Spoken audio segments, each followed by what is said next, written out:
안녕하세요, 건마입니다. 제가 우연히 최근에 방송한 동상이몽을 봤는데요. 거기에 박군 한영 부부가 나와서 앞으로 살 집은 어떻게 할 건지, 서로 수입을 합쳐야 되는지 말아야 되는지에 대해 얘기하는 내용이 나오더라고요. 이런 내용은 정말 중요한 사항이라 원래는 결혼하기 전에 미리 얘기가 돼야 되는데 대부분 사람들은 주변에 이런 거에 대해 알려준 사람이 없어요. 알려주는 사람이 거의 없으니 모르고 있다는 것조차 모르는 채 결혼해가지고 막상 닥쳤을 때 나름 상황을 해결해 보려고 하겠지만 알아야 해결을 하던가 말던가 하죠. 아는 거 없이 되겠어요? 당연히 잘 안 되지. 사실 저도 모르고 결혼했습니다. 사람 사는 가치관은 전부 다 다르기 때문에 딱 어떤 게 정답이다 라고 할 수는 없지만 그래도 우리가 자본주의 시대를 살면서 돈이 많으면 살기 편하고 좋은 건 팩트이기 때문에 기왕이면 부부 자산이 늘어나는 쪽에 선택을 하는 것이 좋겠죠. 자, 그래서 부부의 자산 증식이 목적이라 가정하고 나서 어떻게 해야 되는지 알려드려 보려고요. 일단 박군 한영 부부가 동상이몽에서 얘기한 집에 관한 내용은 이러한데요. 한영은 박군에게 결혼하면서 나 살던 데 왔잖아. 계약을 연장하긴 했는데 여기 계약이 얼마 안 남았다. 진지하게 이야기했으면 좋겠다. 1년도 안 남았으니 결정을 해야 한다. 나는 다음에 이사 갈 때 집을 사서 갔으면 좋겠다. 영원히 남의 집에서 살 수는 없잖아. 집값이 많이 떨어졌으니 지금 집을 알아보고 사면 어떨까라고 집 매매를 박군에게 제안을 했는데요. 재테크 측면에서 부부들 중에 한 명이라도 이렇게 하자는 사람이 있으면 그 집은 발전 가능성이 그래도 조금은 있는 집이에요. 그나마 다행인 상황인 거죠. 그 얘기를 들은 박군은 지금 금리가 높아서 그런 거라 반박을 했고 한영은 금리 좀 떨어졌다고 다시 받았거든요. 박군은 겁이 나는 게 또 오를까봐 겁난다고 걱정하면서 아는 부동산 형님이 내년 말 정도가 적기가 아닐까 하더라. 그때 확 떨어지고 사놓으면 올라간다고 했다고 말하자 한영은 전문가들도 틀릴 때가 있다라고 의견을 냈거든요. 오고 가는 대화로 유추해 볼 때 박군은 지금 집값은 최고가에 비해 내려갔다곤 하나 아직 많이 비싼데 조금 내려간 이유도 금리가 비싸서 내려간 거고 금리가 비싸다는 건 이자를 많이 내야 한다. 그런데 미리 샀다가 집값이 더 내려가면 우리는 집도 비싸게 주고 샀는데 이자는 이자대로 더 내야 되니 지금 사기 싫다고 생각하는 것 같아요. 그래서 자신의 의견에 힘을 싣고자 아는 부동산 형님의 의견을 가지고 와서 지금 말고 나중에 사자고 상대방을 설득하려 하는 거죠. 그 영상이 나오자 이지혜는 투자 목적이 아니라 실거주라 지금 타이밍도 나쁘지 않다고 본다라고 조언했고 서장훈은 그렇게 따지면 죽기 직전에 사야 한다고 말하며 이지혜와 뜻을 같이 했는데요. 이후 박군은 증평 가서 살다가 때를 보고 오면 어떠냐. 서울에는 원룸을 하나 얻어놓고 일정이 있으면 올라와서 쓰면 된다는 식으로 얘기를 하고 한영은 그럼 나는 거의 서울에 있고 자기는 증평 그렇게 사는 건데 자기 말대로 각자 살든가라며 반대했어요. 딱히 박군 한영 부부만의 문제가 아니라 대부분 부부들의 전형적인 패턴인데요. 보통 남자들은 집 사는데 전 재산을 쏟아붓고 거기다가 빚까지 져서 이자까지 추가로 감당하는 게 버거우니까 최대한 사는 걸 반대하거나 미루려고 하고요. 여자들은 추가로 나가는 이자 비용보다 이곳저곳 떠돌아서 옮겨다니는 주거를 하니 더 가정에 안 좋다고 생각을 해서 최대한 빨리 안정적인 보금자리를 가지고 싶어 하거든요. 문제는 둘 다 어느 정도 합당한 얘기를 하고 있기 때문에 반대쪽 의견으로 넘어가는 경우가 잘 없는데 이래서 문제가 생기는 거예요. 그럼 이런 상황엔 누구 말대로 해야 좋을지 정말 많은 분들이 궁금해하실 텐데요. 이건 보통 아내가 하자는 대로 하는 게 맞아요. 왜냐하면 여태까지 집을 사서 오랫동안 살다 보면 집값이 더 올랐거든요. 보통 부부가 집을 사자고 하면 다 쓰러져가는 낡은 시골집을 사고 싶어하는 게 아니라 남들도 다 살고 싶어하는 집을 사려고 하는 거잖아요. 이런 집들은 남들도 다 가지고 싶어하기 때문에 단기적으로는 떨어질지 몰라도 오래 살다 보면 결국엔 가격이 올라가요. 그것도 웬만한 사람들의 근로소득보다 훨씬 많이요.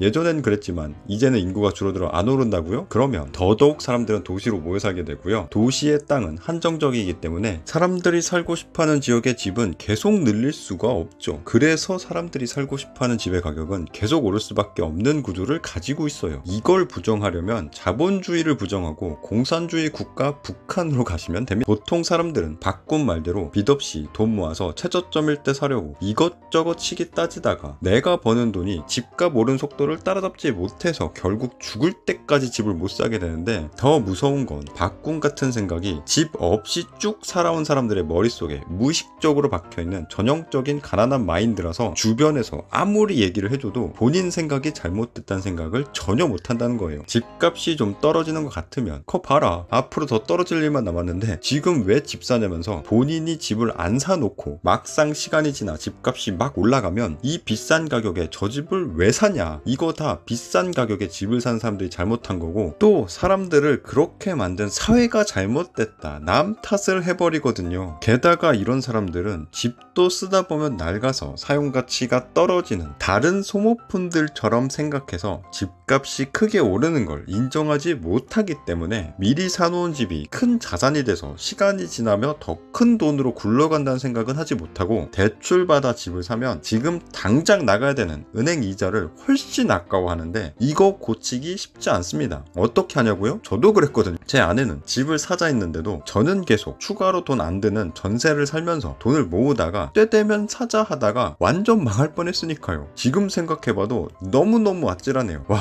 진짜 그때 와이프 말 안 듣고 집 안 샀으면 어쩔 뻔. 그러니까 집은 아내가 우리 집 경제 상황을 보고 사자고 할 때 그냥 사세요. 내가 샀는데 집값이 내려가? 뭐 어쩔 수 없죠. 그냥 원금이랑 이자 뼈 빠지게 갚다 보면 지출은 줄어들고 반강제로 저축이 돼서 돈이 모이는데 그것만으로도 꽤 자산이 불어나요. 그러다 시간 지나 집값이 오르면 이건 뭐 완전 이득인 건데 안 할 이유가 없잖아요. 나중에 한영이랑 박군이 마음에 드는 집을 보러 갔다가 가격 보고 엄청 놀란 장면이 또 나오는데요. 박군이 나중에 너무 비쌌다, 그 돈이면 증평의 집 10개는 산다고 했어요. 박군의 이 말 뜻이 뭔가요? 역시나 지금 보고 있는 집값이 너무 비싸다는 거죠. 그런데 그 집 지금 사놓잖아요? 사람이 살고 싶어하는 집값은 계속 오르는데 사람이 빠지는 지역의 집값은 계속 떨어질 테니 나중에는 그 집 팔면 증평의 집 100개는 살 수 있게 될 거예요. 이게 바로 재테크 차이죠. 그러니까 박군은 한영이 말하는 대로 집을 빨리 사야 돼요. 그런데 한영이 집을 사는 부분에서는 맞는 소리를 했지만 재산을 관리하는 경제권 얘기 부분에서는 맞지 않는 얘기를 했는데요. 박군은 통장을 합치고 싶다고 했지만 한영은 경제권을 합친다는 말은 옛말인 것 같고 각자 관리하고 싶다고 얘기했거든요. 이거 재테크 측면에서 부부의 수입은 무조건 합치는 것이 이득인데 투자는 시드가 커야 수익률도 커지기 쉽거든요. 내가 만약 100% 수익률을 봤다고 하더라도 시드가 100만 원이었다면 꼴랑 100만 원밖에 못 버는데요. 물론 못 번 거보다 훨씬 낫겠지만 차라리 10%만 이득을 보더라도 시드가 2천만 원이었다면 200만 원 버는 거잖아요. 투자하면서 100% 수익 보는 게 쉬울까요? 아니면 10% 수익 보는 게 쉬울까요? 100% 수익 보는 것보다 10% 수익 보는 게 훨씬 더 쉬우면서 안전하기 때문에 그냥 재테크에서는 많은 시드머니가 깡패예요. 그래서 부자가 더 부자가 되기 쉬운 거예요. 그래서 수익을 합치게 되면 둘 중에 누가 관리를 해야 될까요? 보통은 둘 중에 돈을 더 많이 버는 사람이 돈에 대한 감각이 더 좋을 확률이 높기 때문에 수익이 많은 사람이 관리하는 게 낫습니다만 돈을 많이 버는 거랑 돈을 많이 불리는 건 또 다른 문제거든요. 상대방보다 돈을 더 많이 벌진 못하더라도 더 잘 벌리는 사람이 있을 수도 있겠죠. 그렇기 때문에 결혼 전에 버는 돈에 비해 얼마나 많은 돈을 만들었냐를 보고 둘 중에 더 잘하는 사람에게 재테크를 맡기는 것이 가장 현명한 선택이 되겠습니다. 여기서 둘의 재테크 실력이 비슷하다면 서로 본인이 낫다 싸울 수 있는데요. 그러면 결혼하고 나서 한 1년 정도 비율적으로 더 많이 불린 사람이 재테크를 하자고 한다던가 하는 식으로 대화를 통해서 두 사람이 더 발전할 수 있는 쪽으로 충분한 논의를 하는 것이 좋아요. 우리나라 사람들은 보통 이런 얘기들을 양가 부모님 다 만나 뵙고 결혼 날짜까지 다 정해놓고 그때 가서 얘기하고 싸우다가 맞춰지지도 않았는데 어떻게든 되겠지? 하고 대충 결혼하고 나서 겁나게 계속 싸우던가 아니면 결혼까지 다 하고 나서 얘기하다가 계속 싸우던가 하게 되는데요. 이미 결혼을 하고 나서 뒤늦은 후회를 하지 말고 이런 얘기는 연애 시작하고 결혼 얘기가 막 나왔을 때 그때 미리 다 해놓고 다 맞춰졌을 때 결혼하는 거예요. 한쪽이 죽어도 포기를 못한다던가 한쪽이 일방적으로 희생을 강요한다던가 한다면 그 사람은 나랑은 안 맞는 거니까 그냥 하루빨리 헤어지시고 나랑 잘 맞는 반쪽 찾아서 행복한 결혼 생활 하셨으면 좋겠습니다.